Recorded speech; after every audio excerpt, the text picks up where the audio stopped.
Welcome, everyone, to our first community call. And so we're just going to have fun. We're going to chat. We're going to, just kind of like share our experience. This whole thing is about embracing community as writers because writing is such a isolated, solitary experience. Ooh, photobomb from the cat. Um, and so having each other to lean on really helps us keep the train going. Oh my God, girl. It helps us really keep the momentum going in our work and stay inspired or get inspired because sometimes we just like really want to write but we don't know what we want to write. Um, so this is what the community is all about. I came up with the idea for finding the flow. Hi, Rachel. I came up with the idea of like finding the flow in your writing because um, that's like the key, right? That's what we're searching for as writers is to find that flow so we can really activate um, that like what I call like channeled writing, where it feels like it's just pouring through you instead of coming from your mind directly, right? Where your conscious mind is not involved in the process. So, but first, before we like dive in and stuff, I did want to mention why I call it Gemini writing. It's not just because I'm a Gemini and I love it. So, Cindy knows, but it's also the duality of Gemini, right? Gemini is the twin. It's about having two parts bridged as a whole. And there's a tarot card that came up for me when I was kind of trying to bring this into fruition that has this infinity sign. It's the Two of Pentacles, and it's often like connecting by an infinity sign. And it's that as above, so below. It's the combination of one thing and another. And so just like that duality of Gemini, this community is about connecting spiritually to our writing process while also integrating the practical tools that we can use in our writing process. So that's just a little FYI. The call is being recorded. We're going to put it in the learning section so anyone can rewatch it, or if anyone couldn't join tonight, they have that to just gander at and participate in. Okay, so without further ado, does anyone want to do introductions? What kind of projects you're working on? David, I know you've got something really lovely in the works, so why don't you kick us Yeah, off? well, thanks. I will. I just posted a link to your video on my podcast, so I want to encourage everyone to check that out, get to know Nino a little better, and me in the process. There's some background noise here, so apologies if that starts to intrude on my conversation here. But I'll tell you about me. I've never written anything before that I've wanted to share, other than business documents. Come from a technical background. I've worked for corporate America, Canon, Xerox, Microsoft, and most of my reading has been technical. Wasn't haven't been drawn to fiction. I get most of my fiction through movies. I consume movies and TV a lot. And when I read, it's mostly to kind of improve my business self. And so my first book that I've written is called From Revenue to Riches, an entrepreneurial guide to generational wealth. And you talked about flow, Nino, and it did. Like I just had to keep up with my typing and my pen. Very easy to capture my ideas, and I didn't feel like they were mine. And that's weird to say, but they came almost fully formed when I was writing. It just kind of fit and it was natural. And when I thought, where should I go? I did some research, and it all seemed to just come together. So really, proud of what I did there. And it's the first book in a 3-book series. The second book is much harder for me to kind of imagine writing. It's more for the spouse and the children and grandchildren of the entrepreneur, and how their roles and responsibilities to inherit wealth are, are described and conveyed from the entrepreneur to people that don't have that same type of mindset. And so I want to make it a more story-driven, easy read for non-business people, non-technical, non-financial, readers. And that's a much different right for me. And I'm just, I'm kind of blind to where to go and how to, how to partake on that. So that's why I've asked Nino to help me write that. And so through this process here too, hopefully it helps me learn from you and everyone on this call what that kind of mindset is, the maybe story-driven mindset. And so, that's kind of where I'm at today, is just trying to start my journey as a writer. It's a completely new thing for me. I'm never seen or dreamed of myself as a writer. So, looking for your support. So come on my podcast and talk to me about your writing journey if you're willing, because that'll help me. And so selfishly, I want to help promote you, but also learn and maybe be inspired by what you're doing in my own journey. So thanks. Awesome. And Kim, you want to do a little intro? Sure. So my name's Kim Vega. I am the owner of Zen Soul. I do Reiki. I do sound healing. I also have an online shop with like clothing, vitamins, different things. Trying to curate like a one-stop shop for people for their healing journey, because not everyone's journey is the same. So I'm working on that, and Nina's helping me with my book. I come from a very interesting background, and she's very patient with me. Thank you so much for that. And She so thinks she's difficult, but she's like the coolest. Like, tell us a little bit about your project, because it's really wicked cool. yeah, so I'm an Army veteran, and I also worked at the Pentagon for 20 years. I got there when I was 19 and just left 2 years ago to pursue my business. And I went through a lot in that building, and it came down to a point where I was crying in the bathroom stalls because of the moral compass tug that was happening. And so I chose to walk away and keep myself intact before I fell victim to some other things that were occurring there. So Nino is helping me with all the lies, the corruption, the deceit, the things that I have been through and other women have endured inside that building.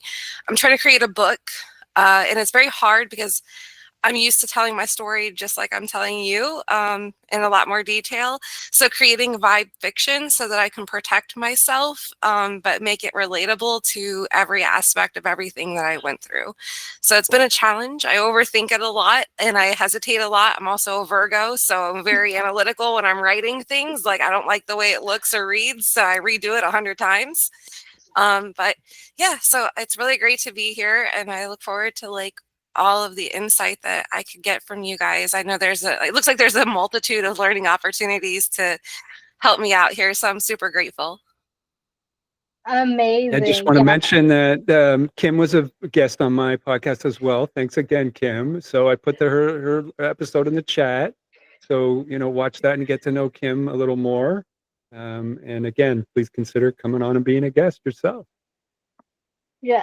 And so yeah, her book is so cool, and because she is a Reiki channel, like working in a deeper, more spiritual capacity in the writing process has been so freaking fun with Kim. So yeah, it's really cool. Anyways, Cindy, do you want to do come back on and tell us intro? about your book, Kim, when you're ready as well. I just want to say that when you're ready to launch your book, all of you are welcome to come on and promote your books as well.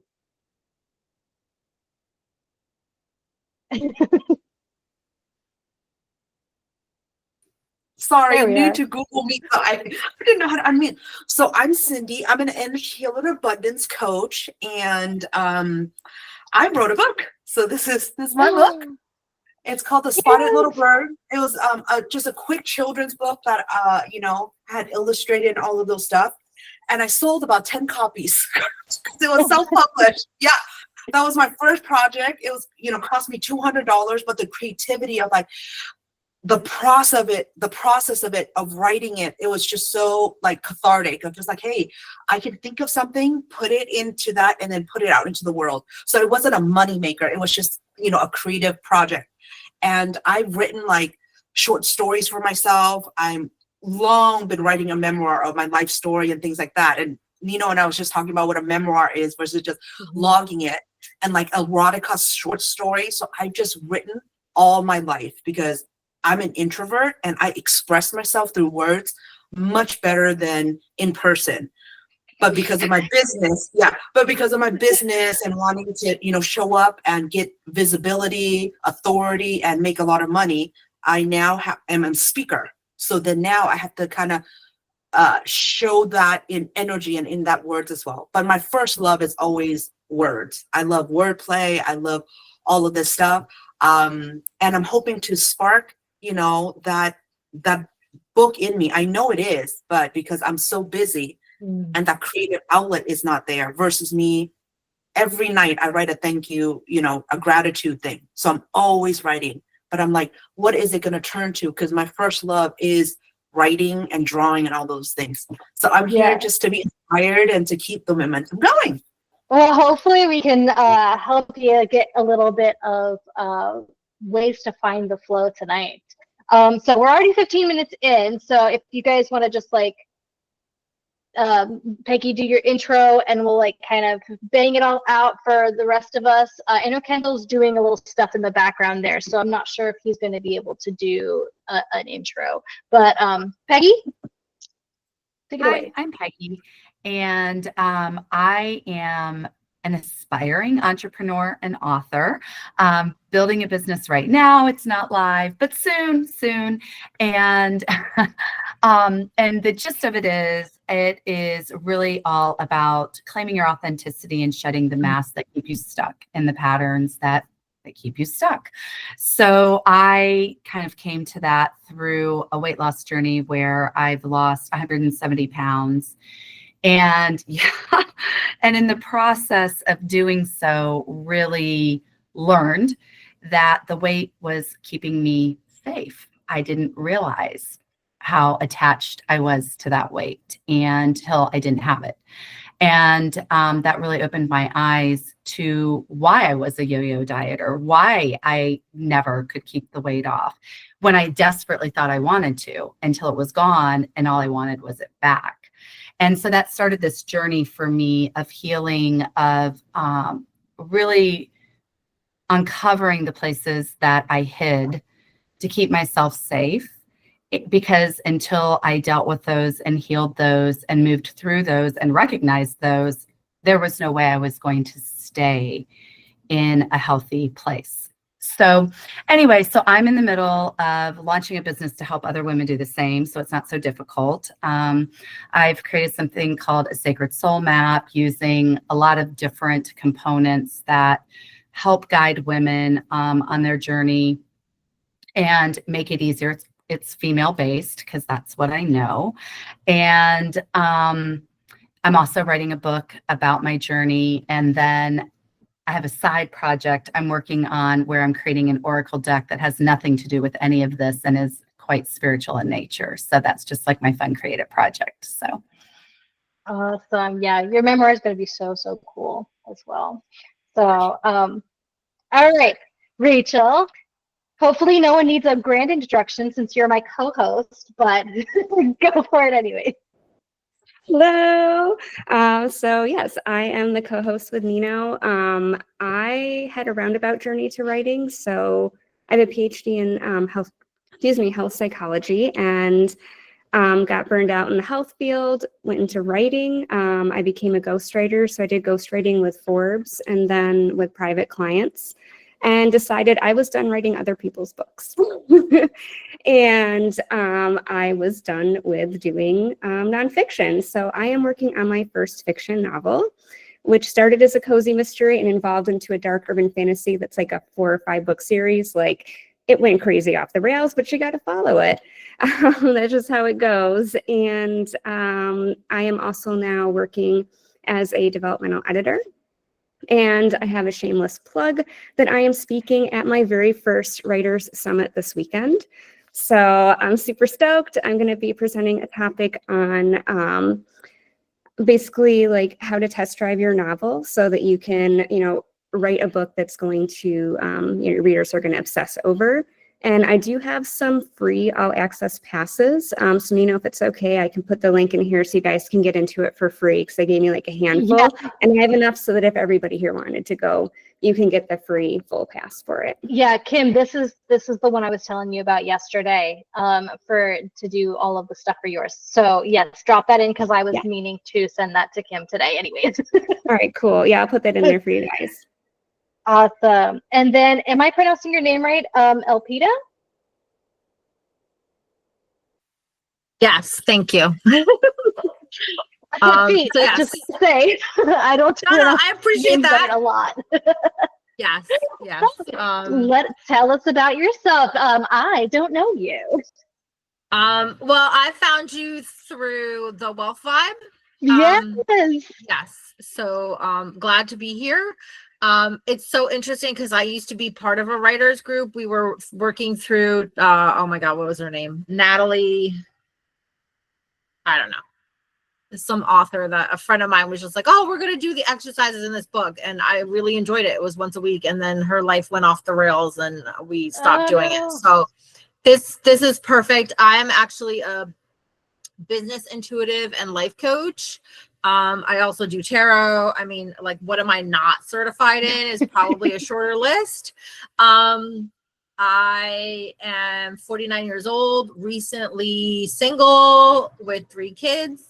I also make stuff. I sew, I make beaded jewelry. I love to touch everything. I was just telling somebody, like, if I had space, I'd be repurposing furniture. It's probably a good thing I don't have a garage. And I love words. I love the meaning of words, and I'm one of those grammar police people. I'm also one of those people like, stop using that word because you don't know what it means. Like, Elpida means hope, and people are like, oh, hope is so wishy-washy. I'm like, no, it's not. Hope means expectation, actually, if you look it up. So it drives me crazy when people are like, oh, you can't hope your way through life. I'm like, yeah, you can. I'm evidence of that. So, and also like the meaning of the word. But I wanted to be an author for the longest time. And then my 8th grade English teacher was just not a fan of my literary style because I'm a little sarcastic Gen X. And I've dabbled. So I started actually I was just journaling. I'm like, oh, I wish it was this, my life was like this. And then I started writing a romance novel. And it was just like, how did that come out of me? So yeah, that's interesting. And then I had to stop because I was like, okay, I could just do this forever, not like do real work and feed my kids and all those things. I have published a money flow journal. It's my version of a business, like a ledger for your money, but it's more like bringing in your intentions, bringing in your desires. I published it on KDP. I'm the only person who bought it, which is fine. But 1 year for, yeah, right? Sydney, exactly. Way to celebrate that. I know how to use KDP, right?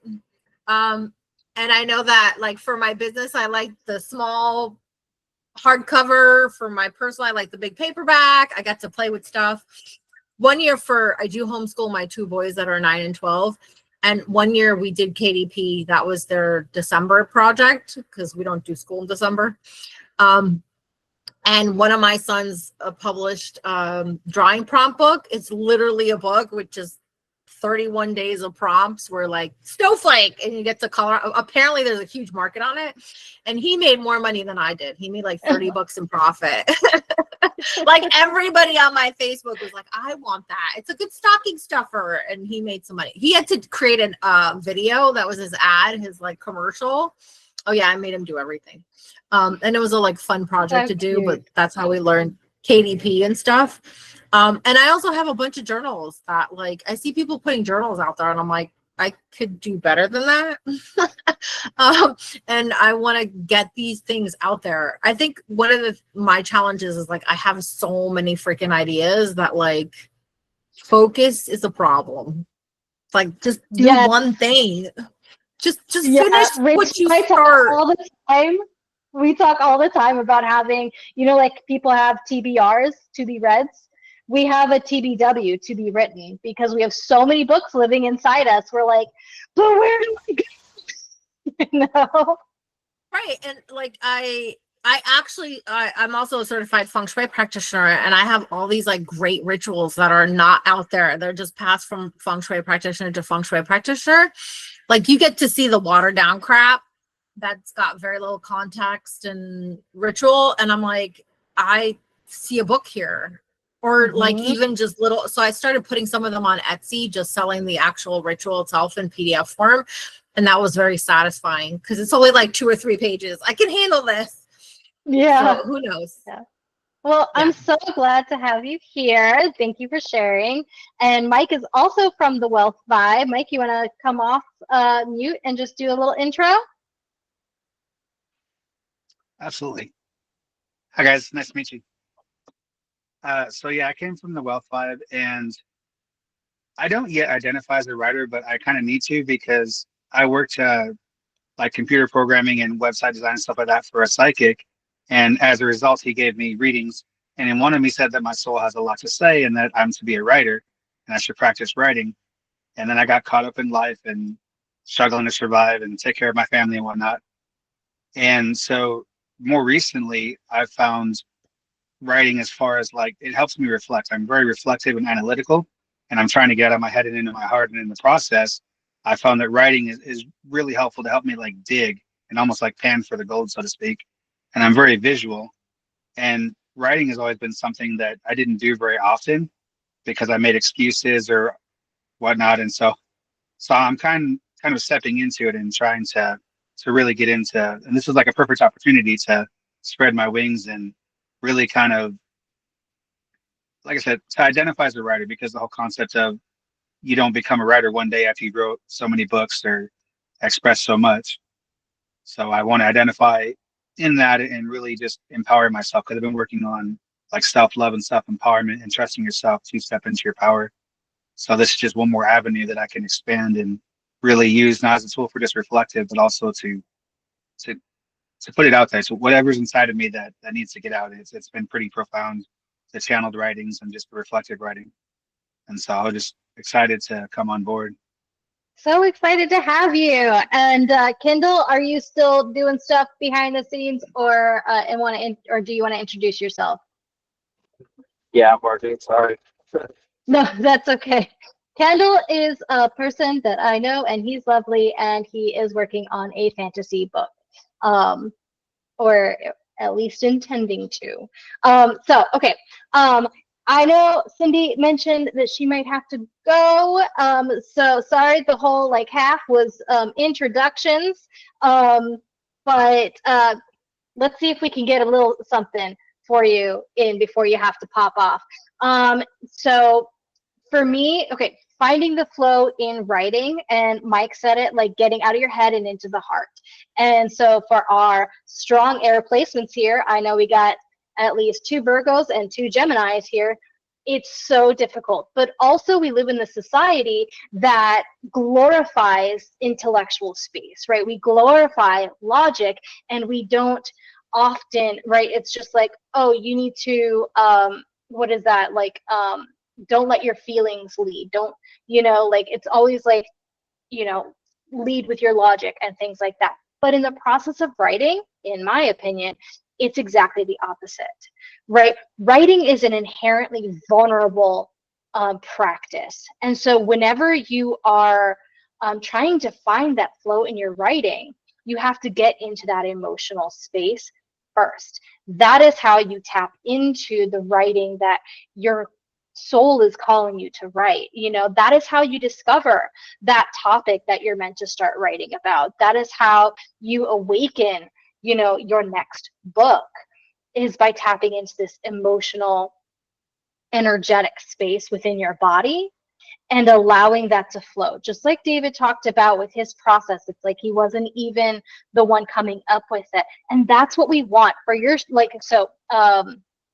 Julia Cameron, right? Nope. Anne Lamont, different writing lady. Anne Lamott talks about having the shitty first draft. And that shitty first draft is literally that. There's no rhyme, there's no reason. It's just literally like, let's put like thought to the page and then just go. And it has no expectations. You know, nothing holds significant weight. It's just you trying to get things out. And so that process of just embracing the shitty first draft can be a really great access point to starting to find the flow in your writing. But does anyone have any tips that they find helps them tap into the flow? Because I got like things for miles, but anyone have anything they want to say?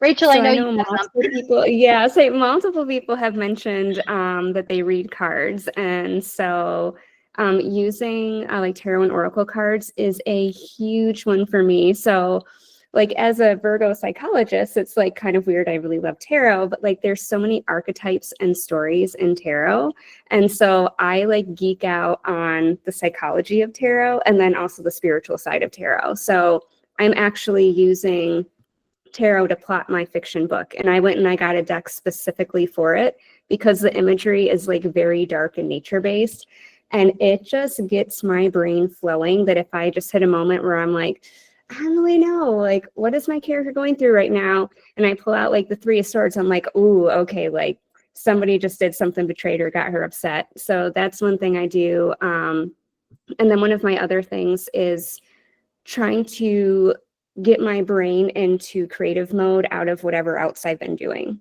So like if I've been working on my business, I need a transition from work brain to creative brain. And like something I really like to do is blackout poetry. And like I just play with the words that are currently on the page, black words out and leave words on, and that's my poem. And so that's just kind of a little disconnect to get my analytical brain fun. It gets to pick something out like a puzzle, but I'm getting in a creative space. And then I feel a little bit better about getting into writing. I love the idea of the poetry because like that, as you know, like has also been my gateway to writing, is to tap into that poetic space. Because for me, that's how I feel like has the easiest access to channel through me. And so it's almost like it just opens up the portal to like the writing dimension that I can bring in. Cindy, thank you so much for joining. Yeah, and also I find that having time in nature, because you know we can get so stuck in front of the computer because it's just like very that's where we do all of our work, right? We all sit at the computer and we do our work all day, and so it's almost like our brains associate the computer with like this logical space, and we don't often have the space for like that creative flow. But whenever you go out, like I go out, I have a river in my backyard, and I go sit back in my backyard by the river and just listen to the flow of the water, listen to the wind through the trees. And then that's when I usually will try and write something poetic, and that will then help me to access that as well. Oh yeah. So like having like a voice note, is that what you're talking about, Rachel? Yeah, so like a lot of times I'll get those ideas, right? How you get best ideas when you're in the shower, when your brain is not thinking, it's just being. So that happens a lot when I go for like my morning walk around. If I take a walk at lunch, I'll just all of a sudden have this like moment of creativity. And so I will just use the voice notes on my phone and I will just talk the whole thing out. So like that way I just get in the flow, and then I have it later to make it pretty or do something with. But yeah, that's the best. And like, she suggested to me before, like when I hit a spot, she's like, well, talk with your book, talk with your character. And I was like, oh, okay. And then like that's when you know you're in the zone, when then the character just starts talking back at you. And as writers, you won't think I'm insane, like my family might. And then I'm just like sitting there having this full-on conversation with like my character and like laughing at the table, and people are like, whoa. So yeah, I think that that's just helpful. Anything you do to disconnect right brain and left brain, psychologist here, that will help get you into that creative space. Yeah. Has anyone had some struggles with writer's block where you've had the momentum and then it just like hit the brakes? Yeah. Anyone want to talk about that experience? Yeah, go ahead, Kim. I don't know if it's so much writer's block, but I meditate to kind of like see my book and kind of get in touch with it. And it's weird because like in meditation, like I see my movie, it's like a movie playing. Like I see how, so when I come out of it, it's like all of a sudden I see it and I'm like, yes, this is how it's supposed to be. I had a vision. Then I go to put it on paper and then it doesn't exist anymore. Sometimes like that's been like kind of like my biggest struggle. Like I can see it all up here, but bringing it here to here has been probably like my biggest challenge for myself. Yeah. And so whenever you're in that process, right, you're like, okay, I feel it, it's going and everything like that. And then you get to the page. Is it like, I don't know how to translate picture to words? Or is it like the thing we were talking about yesterday with like being distracted by the little squiggly lines underneath misspelled words and things like that? Like, or a bit of both? A bit of both, I think. Sometimes it's like I see the movie and I can hear it playing and the words, and then I start seeing the squiggly lines or like a run-on sentence, and I'm like, this is not appropriate whatsoever. So then I stop myself to go back and fix it, and then everything just kind of exits stage left after that. Yeah. So that's, when things are, when it's like actively coming in to interrupt you, it's interrupting the flow because it's just a distraction. Just like if someone was to come in and be like, hey mom, it does that same thing. It interrupts the flow, right? It's like a big old beaver dam coming in. And so like we had talked about yesterday, having the like spell check and stuff, turning that off so that way you can't see that stuff, or having just like that small section that you see, with those fancy writing tools and stuff, is really helpful to get out of that space and stuff. But also like outlining that chapter, so that way you have those bullet points that you can be like, okay, well, I know this happens, then this happens. And when you at least have those like connecting threads, then you can bridge those. Just like with the book, you have each chapter as the connecting thread of the major plot points of your book, and you can do that same thing within your chapter. And like with a nonfiction book, that could be even easier to do because it's not as not quite as story driven as like a fiction and stuff, but that is a great tool to use and stuff. Anyone else have anything to say? So what I'm hearing then is run-on sentences are okay when you're channeling that, kind of first thoughts of a new part of or a new version of something, because I feel like, I don't have complete thoughts on the structure, but the idea, I'm just trying to describe the idea more than say it the right way. I hope that you can understand that.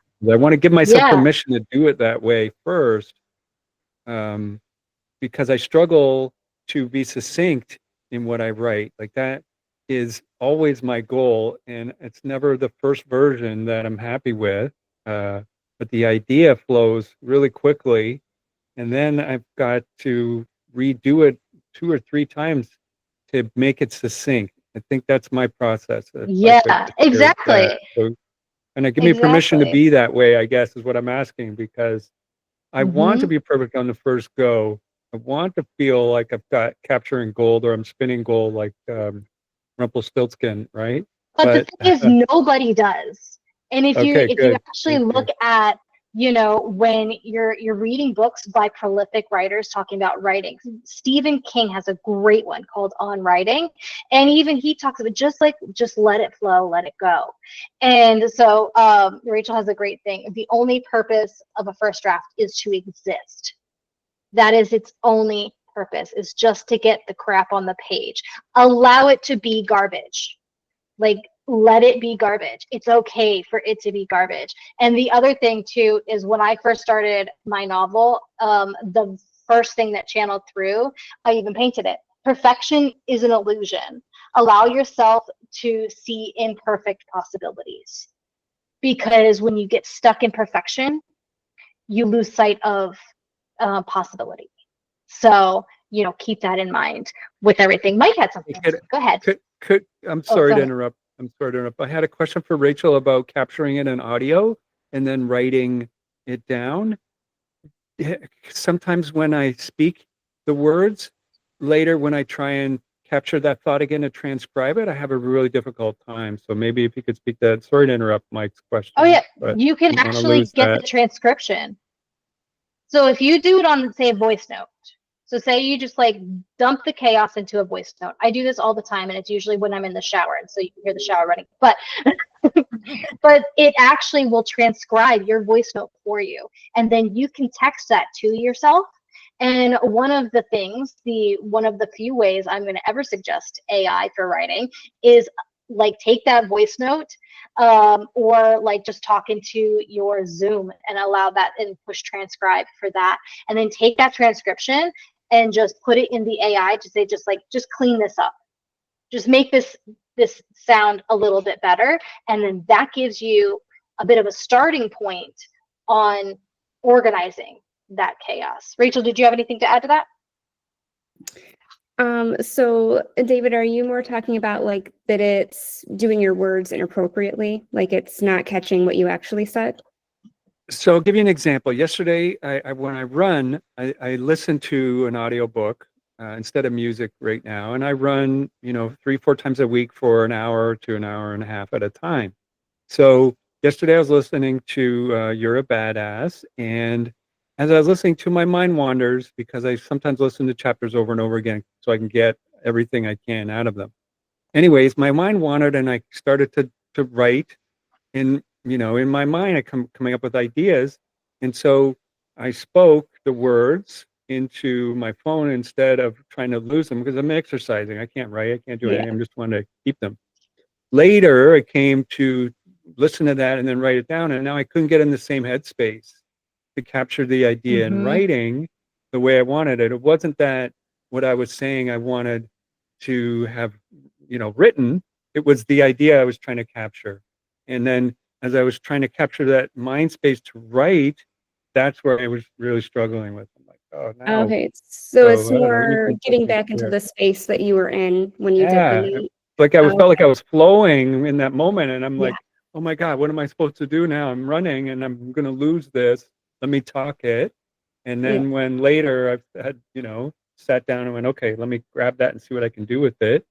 It didn't feel like I had the same, energy, or I wasn't excited listening to myself talk about it. I'm like, I really sounded better in my mind then, and now I don't know what to do with this thought. Well, sometimes that does happen too, right? Like you're in a different mental state when you were out there doing that. So you were in the flow, it was going. And then you get back and maybe you're sitting there and you're trying to force it so hard to get back into it that you're kind of interrupting yourself of getting in the flow. So I would say I would never throw any of it out. I would always just keep it in like a brain dump doc, and it's okay for it to live there.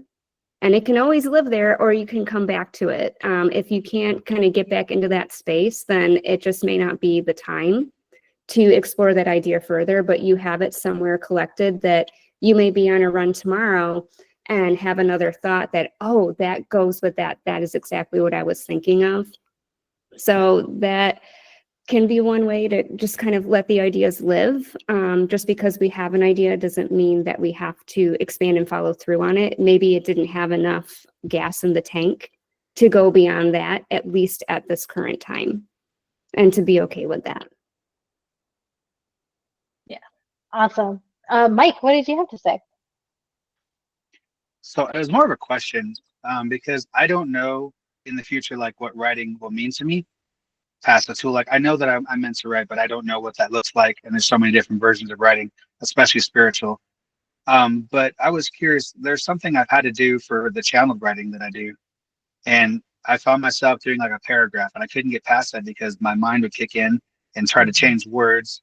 And so what I had to do to get past that threshold was I type on my phone, so I would type faster than my mind could operate. So I was kind of like running into where it was more spiritual and less me. And I was wondering if that would also play a part in not nonfiction, but in general, because like I actually, um, from the age of 18 to 28, I kind of found myself playing like 30 hours a week, online role playing games like World of Warcraft or Final Fantasy Online. And I was finding my growth through that instead of real life. And so I stepped back and reanalyzed. But somewhere in that process, I got caught in the rat race of struggling, and I lost a lot of my creativity. It's coming back now. And I did actually start a story back then. And I thought that was funny because Rachel was talking about how she was like analyzing everything. And I created character sheets for my characters that were in the story. And I was like, let's mock this like it's a Dungeons and Dragons game. And I have something to draw from and to explore the characters. And so I did start that. I eventually might get back to that. But I was more curious, like where you thought as far as, because if I try to write faster than my mind kicks in, I know that allows spirit in, but will that stop my personal creativity? Or is there a balance somewhere in that? So I'm of the mind that it is like two sides of the same coin. So it sounds like you're going through an automatic writing process, and that automatic writing process is what a lot of authors, I know Peggy would be able to speak on this part a little bit more than me, but about Julia Cameron and how, she doing the morning pages, for a while didn't want to admit that this was her like actual like automatic writing process, and that she was actually like doing channeling during that time, but that gives you that access point. And so the Artist's Way book might be a great place for you to look into and do some exercises to kind of start getting into that writer's flow, writer's mindset of things. There is a bit of religious stuff, so FYI, if you have any religious trauma, some of that can be a little bit triggering, but only if you have significant religious trauma. But otherwise, like Peggy, do you, I don't even remember where you said that you had seen that in an interview about her morning pages thing. The automatic writing, it was less the Artist's Way, because in the Artist's Way, what you're doing is every day you commit to doing 3 pages only of writing. And the way Julia Cameron wants you to do it is you do it pretty much before you do anything, before you do meditation, before you have your first sip of coffee. So it's really just this free flow of consciousness that you're writing down. And then after 3 pages, you're done. And so in the beginning for me, even now, and I've been doing it for over a year, it starts out as like my to-do list. So the first page is inevitably like, don't forget to do this. Don't forget to do this. You just write what's coming into your head. You're not controlling it. You're just writing it. And inevitably, about the middle of the second page, I have gold. Like today, I struck gold. And I was like, holy crap, something I've been struggling with around clarity, being in alignment, and like really struggling, crystal clear. It just came through.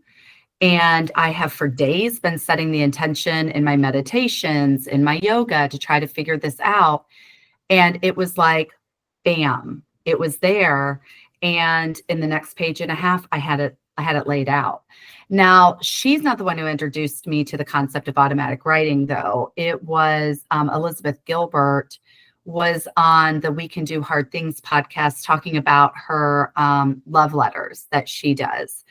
And that is really, I would highly recommend you just look up that on any podcast. The one she did on We Can Do, she's been on a couple of times talking about this, but the first one she did was life-changing. It was literally life-changing, because the whole concept is you are writing a letter to yourself or God, or your spirit guide, your whoever you want to dictate that letter to, but somebody's going to give you higher guidance.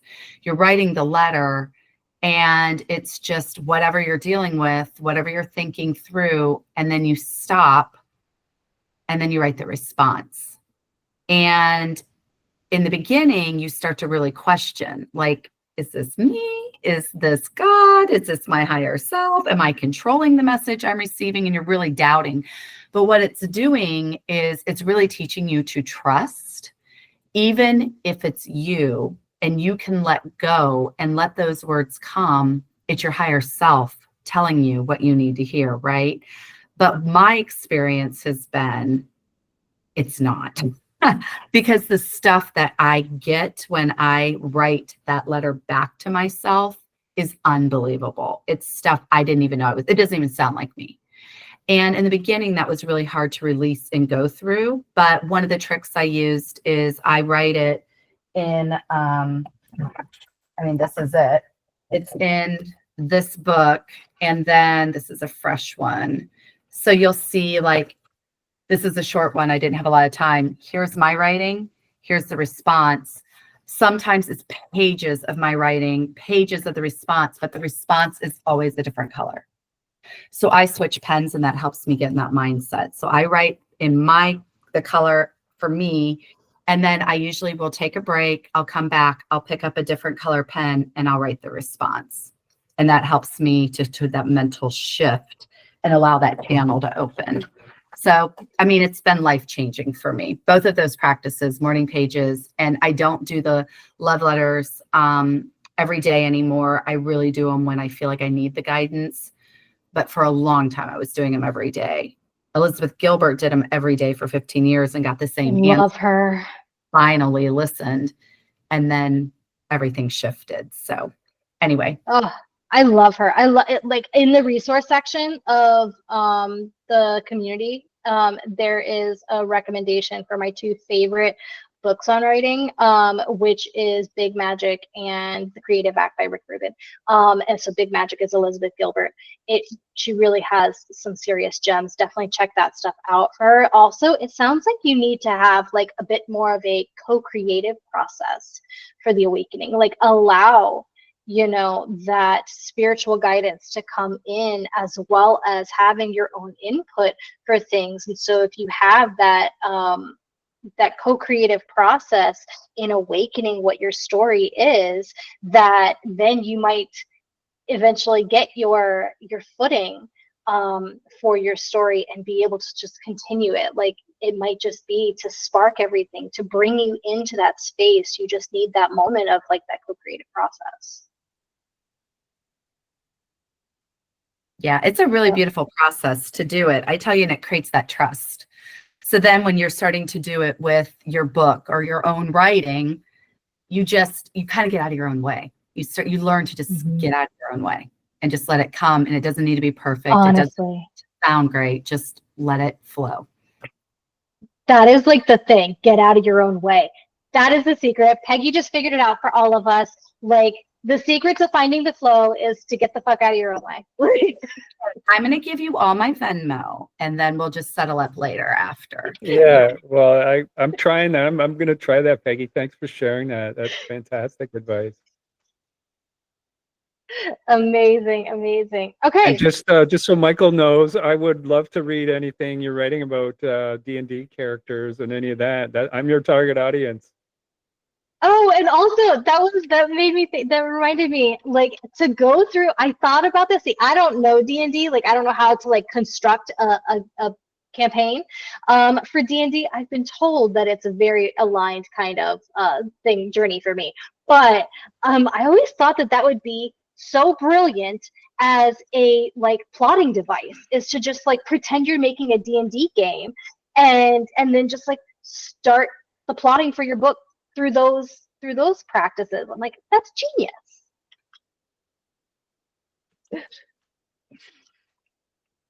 So, all right, guys, we got about 10 minutes left. Was there any burning questions we wanted to talk about? Otherwise, I have tarot cards here. I just wanted to kind of respond to a couple things. Yeah. Rachel, I love the idea about the tarot cards because I have like 3 million decks, and I think that's like so much fun. I'm definitely gonna play with that. Definitely getting out of your own way is big. I'm an Aquarius, a lot of air energy, and I love dictating. I will open my Google Doc and I'll just start talking and then edit as later on, because sometimes I can't write or type as fast as I can speak. Even though I was a transcriptionist in a previous life and have a pretty fast speed, but still. The other thing, David, that I kept hearing you say that you wanted to be succinct, I would caution not editing your true voice out of it.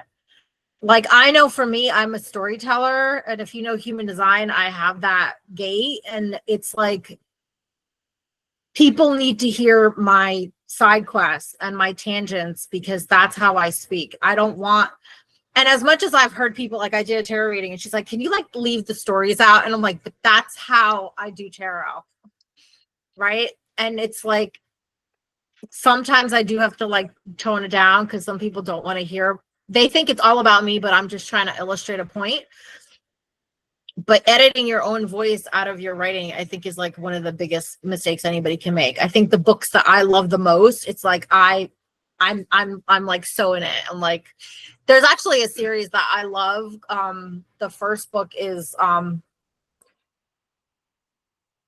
Never Mate a Sex Demon, like almost 600 pages. It has got like so many tropes, and I just love her writing. I can't get enough. And now she's like on book 3 and I'm like, oh my God, because it's just her voice, the way that she writes. She doesn't edit it. There's parentheses everywhere. It you know, she's very similar to me, and actually reached out to the author, and I'm part of her art team. So like when somebody loves your writing because they hear your voice, they just want everything you write. So like we don't need any more cookie cutter stuff. I'm like, and the way that I started well, let me ask writing you a question on that, if I could, Elpida, and maybe to the rest of the group too. I have such admiration for smart people. I'd love to hear like Neil deGrasse Tyson talk, and like, you know, just I'm from a tech background, so anything that is, you know, explained to me like I'm a 5-year-old by a smart person is just gold for me. I just love, I admire them so much. So I just say that as I try and write the way that I like to read. And maybe that's not my true voice. And so help me understand that group and leaders is, should I be trying to write like I admire people's writing, or just continue to plow through to find out who I am as a writer and be proud to be my own self writing? I guess that's my question. I think you answered it yourself about plowing through and finding yourself in your writing.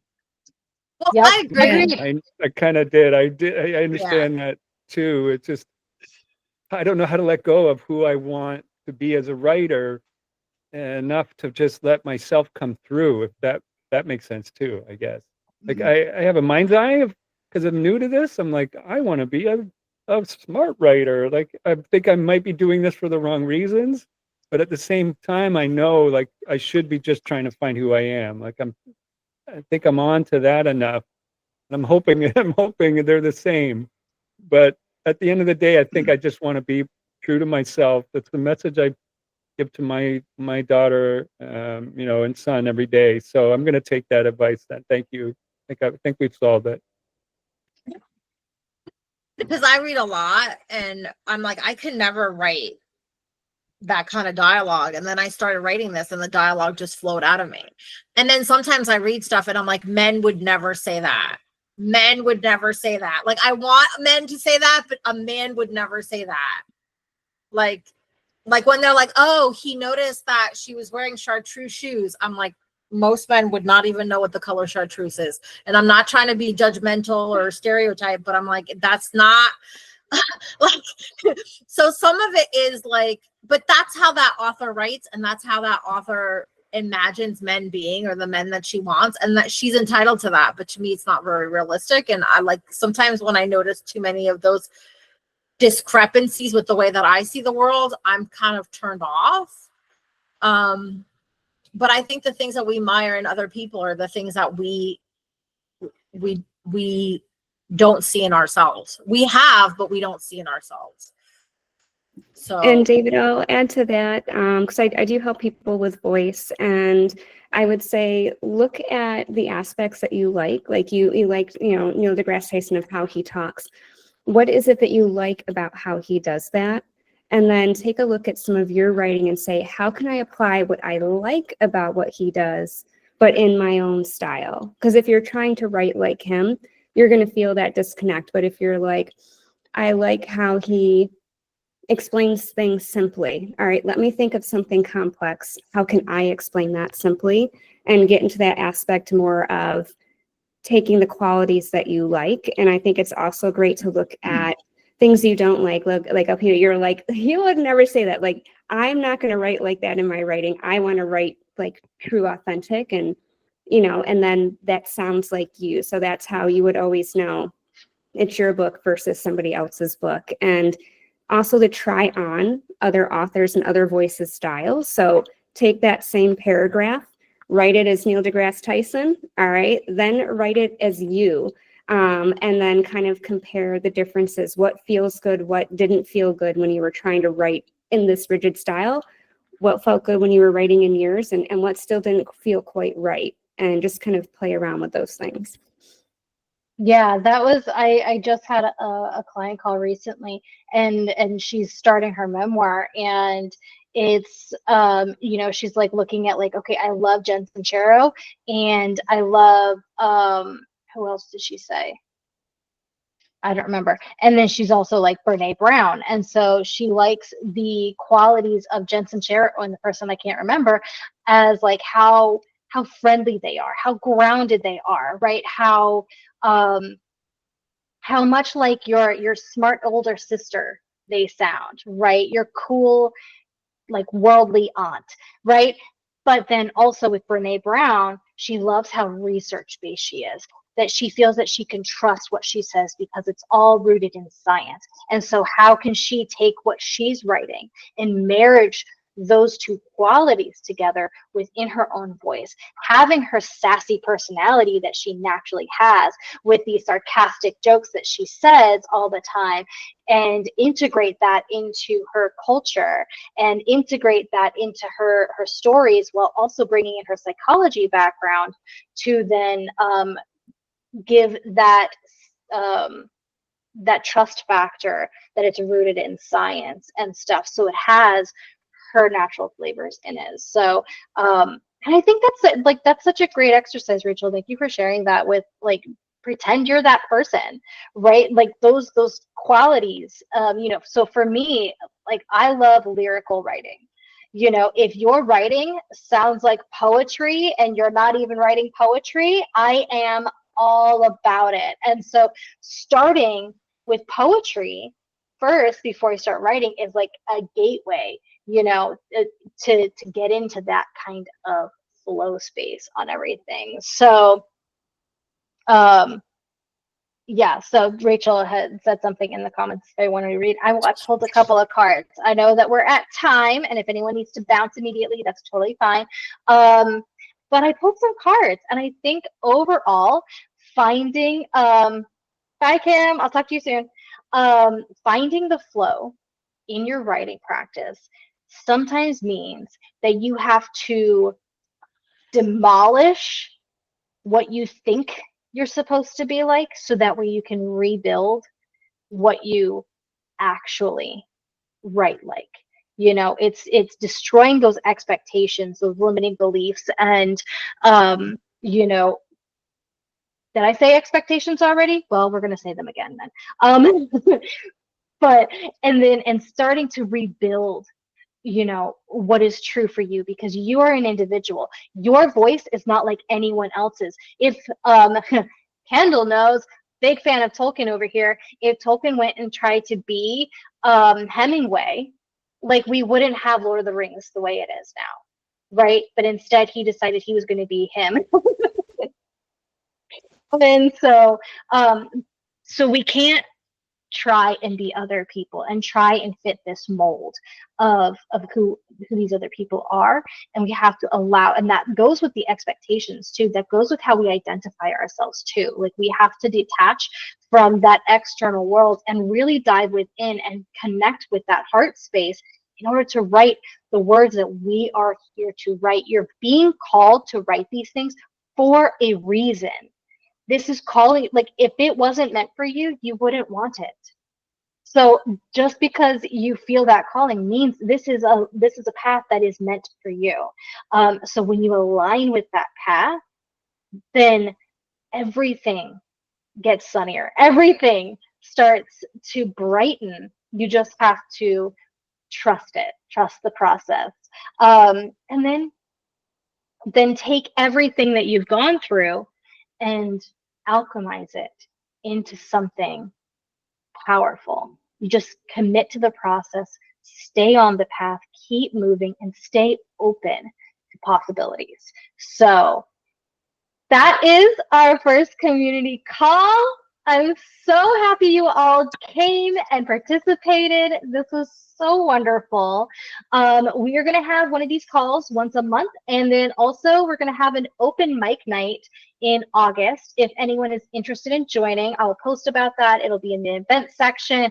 Bring poetry, bring pieces of your book, bring journal entries, bring songs. It doesn't matter. It's just whatever you want to share. It's going to be a space of just celebrating the written word and stuff. So any final thoughts before we go from anybody?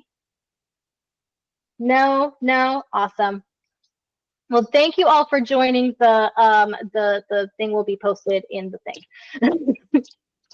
Okay, thanks everybody. Good luck out there. Thanks, everybody. See you in a month. Yeah. Nice to meet you. Nice to meet you, everyone. Yeah.